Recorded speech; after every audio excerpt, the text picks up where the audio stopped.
Now, here is somebody wearing an incredibly fine hat. I'm going to introduce him in a moment, but before I do that, I think it is important that we hear, well, I think we hear him count in, and then we hear some music. 3, 4.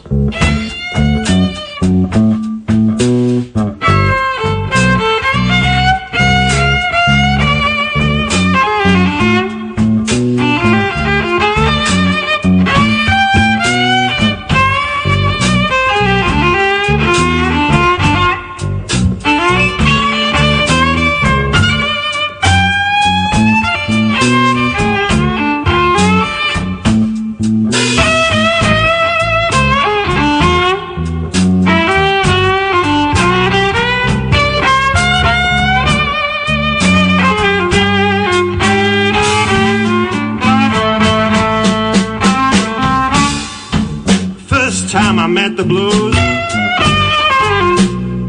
People, don't you know I was walking down through the woods.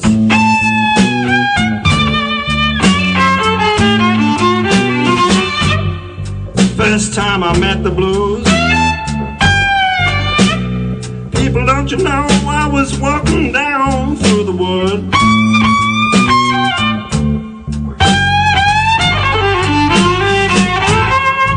You followed me to my home.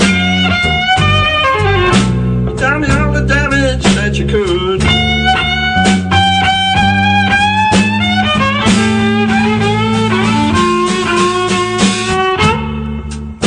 The blues got after me. People, I was running from tree to tree.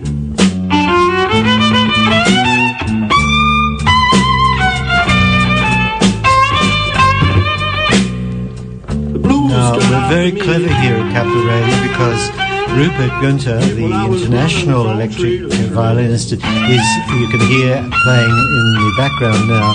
At the same time, he's going to talk to us. Welcome to Capital Radio. Thanks, Tony. Thanks for having me on the show. Yeah, it's rather simple when it's a CD playing it to talk over it. Oh, you've given away the secret. Rupert, let me get some. I'm going to come to you as if I'm, which I am, totally ignorant. The electric violin, what is it as opposed to the violin we see on a symphony orchestra stage? Well, it's a good question, and, you know, having been myself in all these classical situations with my violin, because I trained as a violinist in Vienna and, you know, and played in the operas, and I was very much in that world, and I discovered electric violin when I came back from Europe, and it was a fantastic discovery. And I thought, well, this must have been, you know, maybe the 60s or the 70s. The first electric violins were, I mean, basically the principle is like an electric guitar, where Leo Fender or any of the Gibson people, they put a pickup in a guitar, and then it became an electric guitar. And the violin is very much the same. You put a pickup in it. But the first electric violins go back to the 1890s. You're joking? No, I'm not. And it was the time when the telephone had been developed. Yes. And people would take out the mouthpiece wiring assembly and put it under the bridge of the violin. They'd modify the violin somewhat. And then they would be able to either do a transmitted broadcast through the telegraph system in America from Los Angeles to New York or vice versa. Yeah. And then with the advent of radio, of course, then they'd do live broadcasts. In fact, they had small 10-piece orchestras with violins and cellos, all electric in that way at that time. So, does that mean, though, there is a different sound, is there not, to, shall we say, the normal and the electric? And does that complicate, for a musician like yourself, which gear am I in? This is a contentious topic, Tony, because some of them electric violins now have been made beautifully, and they really do sound like an acoustic violin. Yeah. So it's more like an amplification of what you've got. Yeah, so you could play a concert, you know, the outdoor concerts where they have microphones hanging over everybody. Yes. You could have a good acoustic violin, a semi-acoustic violin that had a pickup in it, and it will sound. You could play on stage with that, and it will sound just like a good violin. But certainly the electric violins, where they moved into like the guitars, more of a solid body, so if you unplug it you can hardly hear it in the room. Yes. Which actually was taken to a step further in places like Japan in high-density living, where people deliberately got those violins to play unplugged in their apartments because and not disturb anybody else. Not disturb people through the wall. So that's the long story to answering your question. No. The electric violin is very much like the guitar. It can be played in a sort of gentle, folky way, and it does sound much like a normal violin. Or you can really crank up the amplification and use effects, and then we start to move into what the guitars have been imitating for years. That's my joke. Yes. Sounding like an electric violin. Yeah. Now, and also, there's some in listening to some of your recording, I was thinking every now and then, and I don't mean this as an insult, but I could hear the steel saw sound almost. Yeah. Is that rude? No, because it's got a sort of because it's electric. If I deliberately press harder, it'll give an abrasive sound.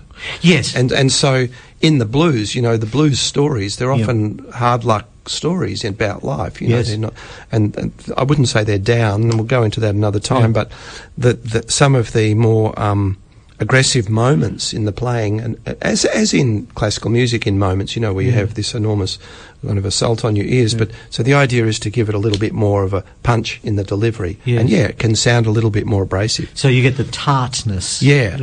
As in a bottle of red, some are soft and some are tart. As in life. Yeah, exactly. Okay, look, I don't want to get too not bogged down, but too back in your career. But it is important, I think, for people who perhaps don't know you as well as they ought to know that you can walk onto a stage in a white tie and play. You can walk into a jazz club and play. You can walk onto a blues concert and play.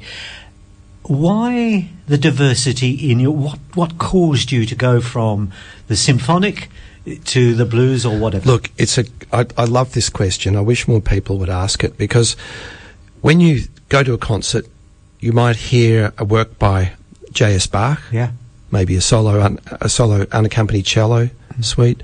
Then the cellist might then play a Schumann sonata for piano and cello, and then they might do something maybe by Stravinsky. So you're looking at a whole different, really many different genres of music within what we call in the box of classical music. Yeah. So I was born in the 60s and grew up through that time, and I grew up in Melbourne, which was a very multicultural place. And so often I'd go out with an elder sibling and we'd go to a Lebanese takeaway. What would happen when you walk in the door? You hear the Lebanese music. We'd go past a bar, there'd be blues. I was immersed in a classical world at home and at school. So these things sort of caught my ear, and eventually elder siblings brought home Beatles records, and that was the end of it then. So I had a very diverse musical kind of feeding as a young person, and then my interest followed up where I did pursue that. I went and played with other musicians from other cultures, so I had to learn how to fit in with Iranian music, in their culture, or Japanese music, exactly, or North African music. Just the same as if I played with a Baroque specialist. I can't just come in like a clumsy classical player. I've got to have a period instrument. I've got to know that nuance of playing. And so it is. And the blues, to me, the blues is like Beethoven. It's so classic, it's so powerful, and it's fantastic storytelling.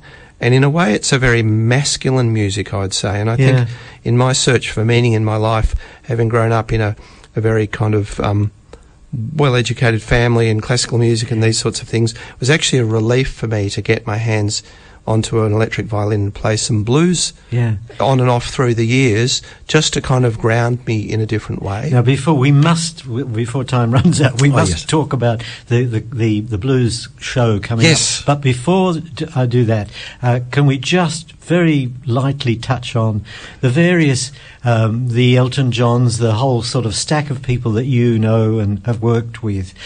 Any there that are, you would say, inspired you more than others? I was very fortunate. There's all sorts of people in the industry. The ones that I talk about and the ones that I still remember fondly were the ones who were generous, kind, fantastic musicians, and changed my life. So people like, I worked with the Greek superstar Demis Roussos. I did a tour with Demis. Now, everyone probably remember him. We used to make fun of him in his caftan when we were kids in the 70s, working with him. Oh, my goodness. Talk about respect. He was the most fantastic musician. And, you know, he does those sentimental songs, but he's a fantastic musician, make no mistake. And the other one I think that stands to mention is Sir George Martin, who was the Beatles producer, who created all the orchestrations for them and a lot of the arrangements. And again, his musical prowess was, you know, face-to-face like we are now over a music stand with an orchestra with the band playing. There was an experience I'll never forget.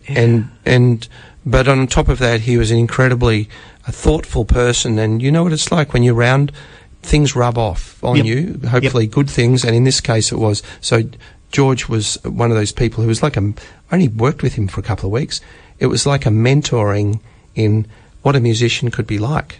So, but your own career has probably been able to do a lot of mentoring That's true. for others. So you paying it forward. You take something and you give something. Okay. Now I'm going to put one of your discs on in the background because I want to ask you about the concert. Yeah, please do. And also you've got a present, I understand, to give away. We do. So just make sure that... There you go. You can't hear because you're going to hear it. But it is there. No, so, okay, the blues concert, tell us about its structure and when it's happening and everything. Okay, so it's on the Australia Day weekend. It's right in the middle. It's on the Saturday... That's to remind me to do the giveaway. The Saturday the 27th of January, so it's the day after official Australia Day. It's a Saturday night, you're at a loose end. What'll I do on the Australia Day weekend? At City Beach, there's this wonderful amphitheatre called the Quarry Amphitheatre, and some listeners may be familiar with the ballet and the opera. Because they went to the freeze frame last night. That's right. So we're doing this wonderful blues show called Born Under a Bad Sign, which is taken from the name of a famous blues song. And we're playing a night of blues with my band, so it's featuring a lot of electric violin and myself on vocals. And they can get tickets on Ticketek. Right. That's the way you get there. And it's going to be a great night. It's a family show. You bring a picnic rug, you bring your hamper, you sit out under the stars and you listen to some great music, and we'll make it entertaining for people. And if you leave those details with Greg on the way out... So here's the thing. Yes. The first caller through with the correct answer can win the tickets, okay? Now, there's a famous blues player called Muddy Waters. And if anybody knows the real name of Muddy Waters, they can win the double pass, and we might even find that maybe if no one knows it, we'll do a random draw out of the people who did ring in, so that it doesn't go to waste. Well, your hat is big enough for all the names in the world to go into there. Look, thanks indeed for that. Perhaps just before the concert you might drop in and give us an update on it before January 27. Let's do that. Good idea. Look, Rupert, thanks indeed. And as you get thrown out of the studio, talk to Greg about the contacts, and we'll be able to keep listening to you. Thanks for having me on the show, Tony.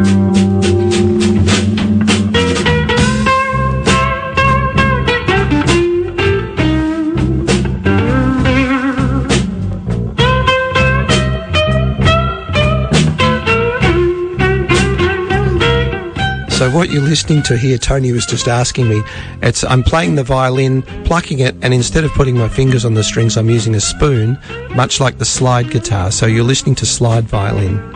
It's a world first, folks, and you heard it here.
crazy, and I no longer care.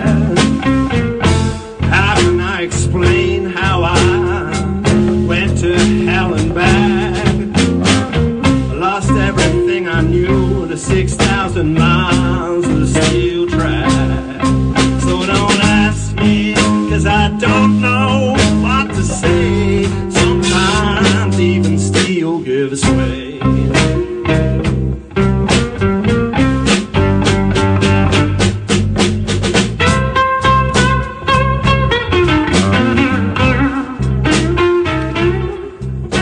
Don't forget to, if you've not got the facts right, get yourself into having a go at winning that double pass from Rupert Guenther's brilliant blues concert coming up on the 27th of